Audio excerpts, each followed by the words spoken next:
Reporter breaking. പുരാരേഖ വകുപ്പിലെ നിയമനങ്ങളിലും പദ്ധതികളിലും വ്യാപക തട്ടിപ്പ്.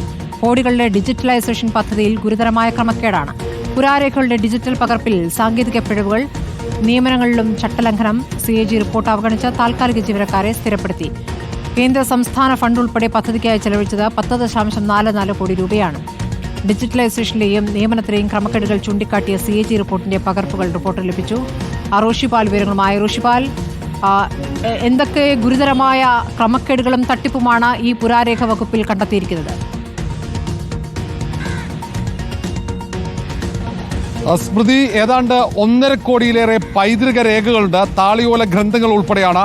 ഇത് ഡിജിറ്റലൈസേഷൻ ചെയ്യാൻ വേണ്ടിയാണ് സംസ്ഥാന സർക്കാർ നേരത്തെ തീരുമാനിച്ചത്. അതിന്റെ അടിസ്ഥാനത്തിൽ കേന്ദ്ര സർക്കാരും ഫണ്ട് അനുവദിച്ചു, സംസ്ഥാന സർക്കാരിനെയും ഫണ്ട് അനുവദിച്ചു. ഏതാണ്ട് 10.48 കോടി രൂപയോളം അനുവദിച്ചിട്ടും ഇപ്പോഴും ആ ഡിജിറ്റലൈസേഷൻ പൂർത്തിയായിട്ടില്ല എന്നതാണ് അറിയാൻ കഴിയുന്നത്. മാത്രവുമല്ല, ആദ്യ ഘട്ടത്തിൽ ഒരു സ്വകാര്യ കമ്പനിക്കായിരുന്നു ഇത് ഈ ചുമതല ഏൽപ്പിച്ചത്. ആ സ്വകാര്യ കമ്പനി ഈ ഡിജിറ്റലൈസേഷൻ പൂർത്തിയായെന്ന് പറഞ്ഞ് അവർക്ക് ലഭിക്കേണ്ട തുക അവർ കൈവശപ്പെടുത്തി. പക്ഷേ ആ DVD അത് കൃത്യമായി സാങ്കേതിക തകരാർ മൂലം അത് പരിശോധിക്കാൻ പോലും കഴിഞ്ഞിട്ടില്ല എന്നതാണ് കൃത്യമായി CAGയുടെ റിപ്പോർട്ടിൽ പറയുന്നത്. പിന്നീട് സീഡിറ്റിനെ ഏൽപ്പിച്ചു. സീഡിറ്റും കൃത്യമായി CAG പരിശോധനയുടെ ഘട്ടത്തിൽ, ഓഡിറ്റ് ഘട്ടത്തിൽ ആ രേഖകൾ കാണിക്കാൻ, ഡിജിറ്റലൈസേഷൻ പൂർത്തിയായെന്ന് ബോധ്യപ്പെടുത്താൻ സീഡിറ്റും സാധിച്ചിട്ടില്ല എന്നതാണ് ഏറ്റവും പ്രധാനപ്പെട്ടത്. ഏറ്റവും ഒടുവിൽ മറ്റൊരു സ്വകാര്യ കമ്പനിയെ കൂടെ ഡിജിറ്റലൈസേഷൻ പൂർത്തിയാക്കാനുള്ള ചുമതല ഏൽപ്പിച്ചു എന്ന വിവരങ്ങൾ കൂടി വരുന്നുണ്ട്. ഇങ്ങനെ കോടിക്കണക്കിന് രൂപയാണ് ഇങ്ങനെ ദുർച്ചെലവായി പുരാരേഖ വകുപ്പിൽ നടക്കുന്നത്. മാത്രവുമല്ല, ഈ ഡിജിറ്റലൈസേഷന്റെ ഭാഗമായി ഓരോ രേഖകളും അത് സ്കാൻ ചെയ്ത് ആ ഡിജിറ്റലൈസേഷനാക്കി മാറ്റുമ്പോൾ ആ രേഖകൾക്ക് കേടുപാട് സംഭവിക്കുന്നുവെന്ന വിവരങ്ങൾ ഉൾപ്പെടെയുണ്ട്.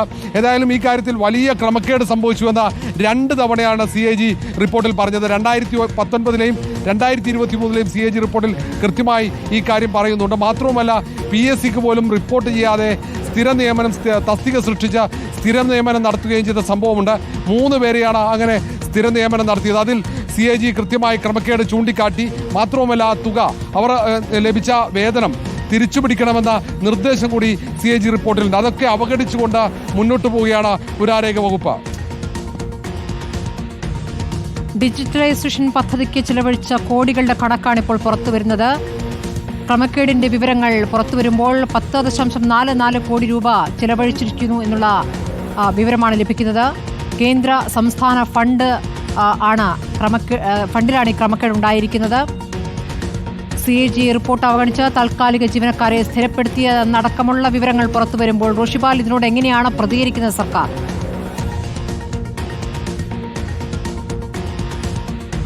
സ്മൃതി, അതിൽ കൃത്യമായ പ്രതികരണമില്ല. കാരണം ഡിജിറ്റലൈസേഷൻ പൂർത്തിയായി കഴിഞ്ഞാൽ ഈ പുരാരേഖ ഉൾപ്പെടെ അത് പരിശോധിക്കാൻ 2 തരത്തിൽ സാധ്യതകളുണ്ട്. ഈ ഗവേഷക വിദ്യാർത്ഥികൾക്കടക്കം ഇത് പരിശോധിക്കാനുള്ള അവസരം നൽകണം. പക്ഷേ കൃത്യമായി ഇത് ഡിജിറ്റലൈസേഷൻ പൂർത്തീകരിക്കാൻ സാധിക്കാത്ത സാഹചര്യത്തിൽ അത് പരിശോധിക്കാനുള്ള അവസരം പോലും നിഷേധിക്കപ്പെടുന്നു എന്നാണ് പ്രധാനപ്പെട്ട കാര്യം. കാരണം ആദ്യഘട്ടത്തിൽ DVD-യിൽ അത് പകർത്തി നൽകിയെന്നായിരുന്നു ആ കമ്പനി പറഞ്ഞത്. പക്ഷേ DVD CNAG പരിശോധന ഘട്ടത്തിൽ പോലും അത് സാങ്കേതിക തകരാർ കാരണം പരിശോധിക്കാൻ കഴിഞ്ഞില്ല.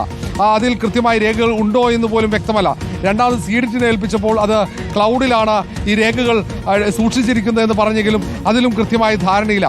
ഏതായാലും ഇപ്പോഴും ആ രേഖകൾ ഉണ്ടോ, അത് ഡിജിറ്റലൈസേഷൻ പൂർത്തീകരിച്ചോ എന്നതിൽ ഒരു വ്യക്തതയുമില്ല. പക്ഷേ പണം കൃത്യമായി ചിലവഴിച്ചു എന്ന നിയമസഭയിൽ രേഖാമൂലം തന്നെ മന്ത്രി കടന്നപ്പള്ളി രാമചന്ദ്രൻ മറുപടി നൽകിയിട്ടുണ്ട്. ഏതായാലും ഇതിൽ വലിയ വീഴ്ച സംഭവിച്ചു എന്ന കാര്യത്തിൽ ഒരു സംശയവുമില്ല. സ്മൃതി, വലിയ ക്രമക്കേടിന്റെ വിവരങ്ങളാണ് പുറത്തുവരുന്നത്. റോഷിപാലാണ് വിവരങ്ങൾ നൽകിയത്.